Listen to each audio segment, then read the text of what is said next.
Hi friends, welcome back to Jaya's recipes. അപ്പോൾ ഇന്ന് ഞാൻ പാലക് ചീര കൊണ്ടുള്ള നല്ലൊരു ടേസ്റ്റി ആയിട്ടുള്ളൊരു ചപ്പാത്തിക്കൊക്കെ പറ്റിയ ഒരു നല്ലൊരു ഡ്രൈ കറിയാണ് കാണിക്കാൻ പോകുന്നത്. അപ്പോൾ നമുക്ക് എങ്ങനെയാണ് ഉണ്ടാക്കുന്നതെന്ന് നോക്കാം. അപ്പോൾ ഇത് കഴുകിയിട്ട് നന്നായിട്ട് മണ്ണൊക്കെ കളഞ്ഞ് വൃത്തിയാക്കി എടുത്തതിൻ്റെ ശേഷം ഒരു 600 ഗ്രാം ഉണ്ട്. ഇത് അരമണിക്കൂർ വെള്ളത്തിലിട്ട് വെച്ചതിൻ്റെ ശേഷം ഓരോ ഇലയായിട്ട് കഴുകിയെടുക്കണം. ഇനി ഇത് ഒന്ന് അരിഞ്ഞെടുക്കുക, ചെറുതായിട്ടൊന്ന് അരിഞ്ഞെടുത്താൽ മതി. അത് നമുക്ക് ചോപ്പിംഗ് ബോർഡിൽ വെച്ചിട്ടൊക്കെ അരിഞ്ഞെടുക്കാവുന്നതാണ്. അപ്പോൾ നന്നായിട്ട് കഴുകിയെടുക്കാൻ പ്രത്യേകം ശ്രദ്ധിക്കണം. അപ്പോൾ പാലക്ക എന്ന് പറഞ്ഞു കഴിഞ്ഞാൽ ഒരുപാട് അയൺ റിച്ച് ഉള്ളതാണ്. അതുപോലെ തന്നെ നമ്മുടെ ഫുഡിൽ എപ്പോഴും ഇലക്കറികൾ നമ്മൾ എപ്പോഴും ആഴ്ചയിൽ ഒരു 3-4 ദിവസമെങ്കിലും ഉൾപ്പെടുത്തുന്നത് വളരെ നല്ലതാണത്. അപ്പോൾ ഇതാ ഞാൻ അരിഞ്ഞെടുത്തിട്ടുണ്ട്. ഇനി നമുക്ക് വേഗം ഇതിൻ്റെ കറി എങ്ങനെ ഉണ്ടാക്കുമെന്ന് നോക്കാം. അപ്പോൾ ഇനി നിങ്ങൾ പാലക് ചീര കിട്ടുമ്പോൾ ഇതുപോലെ ഒന്ന് ഉണ്ടാക്കി നോക്കൂ, നല്ല ടേസ്റ്റാണ്. കടായി അടുപ്പത്ത് വെച്ചിട്ട് നമുക്ക് ആവശ്യത്തിനുള്ള ഓയിൽ എത്ര നമുക്ക് വേണ്ടത് ചേർക്കുക. പിന്നെ വെളിച്ചെണ്ണ അല്ലാത്ത ഏത് ഓയിൽ വേണമെങ്കിൽ യൂസ് ചെയ്യാം. ഞാനിപ്പോൾ ഇവിടെ ചേർത്തിരിക്കുന്നത് കടുകെണ്ണയാണ്. നിങ്ങൾക്ക് നല്ലെണ്ണ ചേർക്കാം, റിഫൈൻഡ് ഓയിൽ ചേർക്കാം, അപ്പോൾ ഏത് ഓയിൽ വേണമെങ്കിൽ ചേർക്കാം. വെളിച്ചെണ്ണയുടെ രുചി ഇതിനോട് കൂടി അത്ര മാച്ചാവില്ല. അതുകൊണ്ടാണ് ഞാൻ വെളിച്ചെണ്ണ വേണ്ടാന്ന് പറയുന്നത്. അത് കാരണം വെളിച്ചെണ്ണയോടുള്ള വിരോധമല്ല, വെളിച്ചെണ്ണ ബെസ്റ്റ് ഓയിലാണ്. പിന്നെ ഇതിലേക്ക് വേണ്ടത് ഒരു ലേശം നല്ല ജീരകം ചേർക്കാം, ചെറിയ ജീരകം ഒരു ടീസ്പൂൺ ചേർക്കാം. ഇനി നിങ്ങൾക്ക് ജീരകത്തിൻ്റെ ഫ്ലേവർ ഇഷ്ടമല്ലെങ്കിൽ കുറച്ച് ചേർത്താലും മതി. ഇതിലേക്ക് ഞാൻ ഒരു നുള്ള് കായം ചേർക്കുന്നുണ്ട്. നമ്മൾ ഉരുളക്കിഴങ്ങൊക്കെ ചേർക്കുക കാരണം ഇനി ഗ്യാസിൻ്റെ പ്രോബ്ലം ഒന്നും വേണ്ട. പിന്നെ കറിക്ക് ടേസ്റ്റും കിട്ടും. കായത്തിൻ്റെ ഫ്ലേവറൊന്നും നമുക്ക് പ്രത്യേകിച്ച് അറിയില്ല, എന്നാലും നല്ല ടേസ്റ്റ് കിട്ടും. അതാണ് അതിൻ്റെ ഗുണം. ഇനി കായം ഒഴിവാക്കണമെങ്കിൽ നിങ്ങൾക്ക് ഒഴിവാക്കാം, പക്ഷേ ടേസ്റ്റാണ്. ഇതിലേക്ക് ഞാൻ കുറച്ച് വെളുത്തുള്ളി ചതച്ചതാണ് ചേർക്കുന്നത്. ഒരു 5-6 വെളുത്തുള്ളി ചതച്ച് ചേർത്ത് കഴിഞ്ഞാൽ പ്രത്യേക രുചിയാണത്. കായം ഞാൻ ആദ്യം ചേർത്തിട്ടുണ്ടാകുന്നില്ല കേട്ടോ, അപ്പോൾ ചേർക്കുന്നേ ഉള്ളൂ. നന്നായിട്ടൊന്ന് ആ വെളുത്തുള്ളി നന്നായിട്ടൊന്ന് മൂത്ത് വരണം. അപ്പോൾ ആ എണ്ണയിലേക്ക് ആ വെളുത്തുള്ളിയുടെ ഫ്ലേവറൊക്കെ നന്നായിട്ടൊന്ന് പിടിക്കട്ടെ. ഇപ്പോൾ ഇതാ വെളുത്തുള്ളി ഒന്ന് ചെറുതായിട്ട് മൂത്ത് വന്നിട്ടുണ്ട്. അപ്പോൾ വല്ലാതെ അങ്ങോട്ട് മൂപ്പിക്കേണ്ട, പക്ഷേ അതിൻ്റെ ആ ഫ്ലേവർ നല്ല എണ്ണയിലേക്ക് ആവണം. അപ്പോൾ വെളുത്തുള്ളി മൂത്തതിൻ്റെ ശേഷം നമുക്ക് ഇതിലേക്ക് ഒരു സവാള അരിഞ്ഞത് ചേർക്കാം. ഒരു 2 പച്ചമുളകും ഞാൻ ചേർത്തിട്ടുണ്ട്.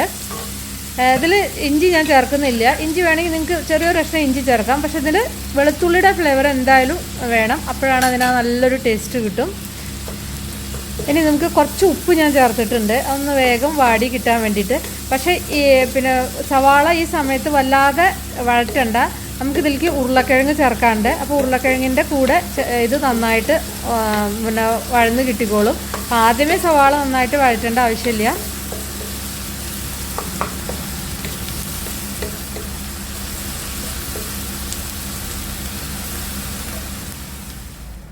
അപ്പോൾ പച്ചമുളകും സവാളയും ചേർത്തതിൻ്റെ ശേഷം നമുക്ക് ഇതിലേക്ക് ഞാനൊരു 2 ഉരുളക്കിഴങ്ങ് ചേർത്തിട്ടുണ്ട്. ഒരു 2 വലിയ ഉരുളക്കിഴങ്ങ് ഇങ്ങനെ അരിഞ്ഞിട്ട് ചേർത്തിട്ടുണ്ട്. ഈ ഉരുളക്കിഴങ്ങ് ഇതിലിട്ടിട്ട് ഒന്ന് വറക്കണം, അപ്പോഴാണ് അതിൻ്റെ ആ ടേസ്റ്റ്. അപ്പോൾ നമ്മൾ സവാള ആദ്യം വല്ലാതെ വഴറ്റേണ്ട ആവശ്യമില്ല കേട്ടോ. ഈ ഉരുളക്കിഴങ്ങ് വറുത്ത് വരുമ്പോൾ തന്നെ സവാള അതിൻ്റെ കൂടെ തന്നെ അത് വഴന്ന് റെഡി ആയിക്കോളും. അപ്പോൾ നമ്മൾ സവാള വേറെ വഴറ്റേണ്ട യാതൊരു കാര്യമില്ല. അപ്പോൾ ഉരുളക്കിഴങ്ങ് നന്നായിട്ടൊന്ന് ഫ്രൈ ആക്കി എടുക്കണം. അപ്പോൾ അതാ ഉരുളക്കിഴങ്ങ് ഒരുവിധം നന്നായിട്ട് ഫ്രൈ ആയി വന്നിട്ടുണ്ട്. ഇതിലേക്ക് നമുക്ക് മല്ലിപ്പൊടി, ഒരു ടീസ്പൂൺ മല്ലിപ്പൊടി ചേർക്കാം. ലേശം മുളക് പൊടി, ഒരു 1/2 ടീസ്പൂൺ മഞ്ഞൾപ്പൊടി ചേർത്തിട്ടുണ്ട് ഞാൻ. അപ്പോൾ മല്ലിപ്പൊടി, മഞ്ഞൾപ്പൊടി, എരിവിനാവശ്യമായിട്ടുള്ള മുളക് പൊടി. ഞാൻ കാശ്മീരി ചില്ലി പൗഡറാണ് ചേർത്തിക്കുന്നത്. നിങ്ങൾക്ക് എത്ര എരിവ് വേണ്ട വെച്ചാൽ അതിനനുസരിച്ച് ചേർക്കുക. എന്നിട്ട് നന്നായിട്ട് ആ പച്ചമണമൊക്കെ ഒന്ന് മാറട്ടെ, ഒന്ന് മൂത്ത് വരട്ടെ.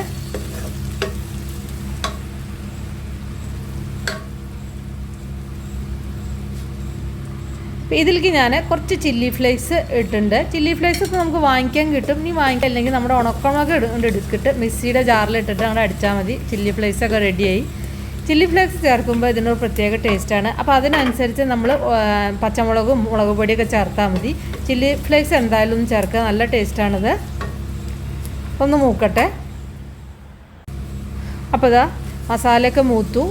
ഇതിലേക്ക് ഒരു തക്കാളി ചേർക്കാം. ഞാൻ ഒരു തക്കാളി ചേർക്കുന്നുണ്ട്. 2 തക്കാളി കേട്ടോ. 2 തക്കാളി ചേർത്തിട്ടുണ്ട്. ഒരു മീഡിയം സൈസുള്ള 2 തക്കാളി. അത് നിങ്ങൾ പുളിക്കനുസരിച്ച് അഡ്ജസ്റ്റ് ചെയ്യുക കേട്ടോ. തക്കാളി നമുക്ക് കിട്ടുന്നത് പലപ്പോഴും പുളിക്കനുസരിച്ച് നമുക്ക് അഡ്ജസ്റ്റ് ചെയ്യുന്നതാണ് എപ്പോഴും നല്ലത്. അപ്പോൾ എനിക്ക് കിട്ടുന്ന തക്കാളി അധികം പുളിയൊന്നും ഇല്ലാത്തതാണ്. അപ്പോൾ ഞാൻ 2 ചേർത്തിട്ടുണ്ട്. ഇനി തക്കാളി ചേർത്തിട്ട് നന്നായിട്ടൊന്ന് വഴറ്റുക.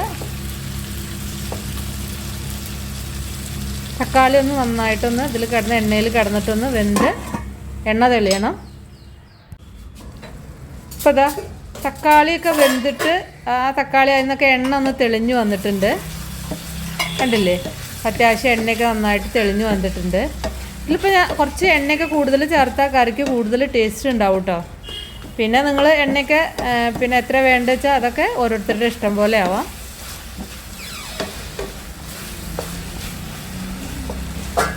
ഇനി ഇതൊന്നും ഒരു 2 മിനിറ്റ് തുറന്ന് വയ്ക്കണം. അതിൻ്റെ ആ റോ ടേസ്റ്റൊക്കെ ഒന്ന് പോകാൻ വേണ്ടിയിട്ട്, ആ പച്ചമണമൊക്കെ ഒന്ന് മാറാൻ വേണ്ടിയിട്ട് 2 മിനിറ്റ് ഒന്ന് തുറന്ന് വയ്ക്കുക. ഇതിലേക്ക് ഞാൻ പാലക് ചീര ചേർക്കുകയാണ്. കുറച്ചായിട്ട് ചേർത്തിട്ട് മിക്സ് ചെയ്യുക. അപ്പോൾ ഇതാ നന്നായിട്ട് മിക്സ് ചെയ്യണം. ഈ പാലക് ചീര ചേർക്കുമ്പോൾ ശ്രദ്ധിക്കണം, ഇതിലേക്ക് വെള്ളം പാലക്കിൽ നല്ല വെള്ളമുള്ള കാരണം നമ്മൾ അബദ്ധത്തിൽ പോലും കുറച്ച് പോലും വെള്ളമൊന്നും ചേർക്കരുത് കേട്ടോ. വെള്ളത്തിൻ്റെ ഒന്നും ആവശ്യമില്ല, ഇതിൽ തന്നെ ആവശ്യത്തിന് വെള്ളമുണ്ട്.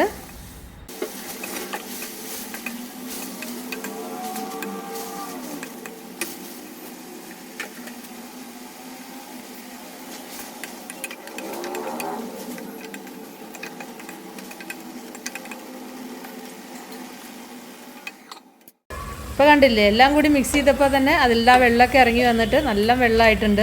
അപ്പോൾ അത് ഫ്ലെയിം ഒന്ന് കൂട്ടി വയ്ക്കുക. അപ്പോൾ ആ വെള്ളമൊക്കെ ഒന്ന് പെട്ടെന്ന് വറ്റി കിട്ടും. അപ്പോൾ ഞാൻ ഫ്ലെയിമൊക്കെ കൂട്ടി വെച്ചിട്ടാണ് ഇത് ചെയ്യുന്നത്. അല്ലെങ്കിൽ പിന്നെ അത് കുറേ ഓവറായിട്ട് കുക്കായി പോവും.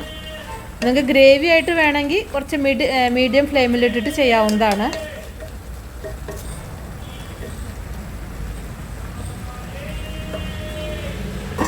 ഇനി ഇതൊന്ന് അടച്ചു വയ്ക്കാം. ഇപ്പോൾ ഇതാ ഉരുളക്കിഴങ്ങൊക്കെ വെന്തിട്ടുണ്ട്. നമ്മൾ ആ വറക്കുമ്പോൾ തന്നെ ഉരുളക്കിഴങ്ങ് ഒരു 3/4 ഭാഗം വെന്തിട്ടുണ്ടാവും.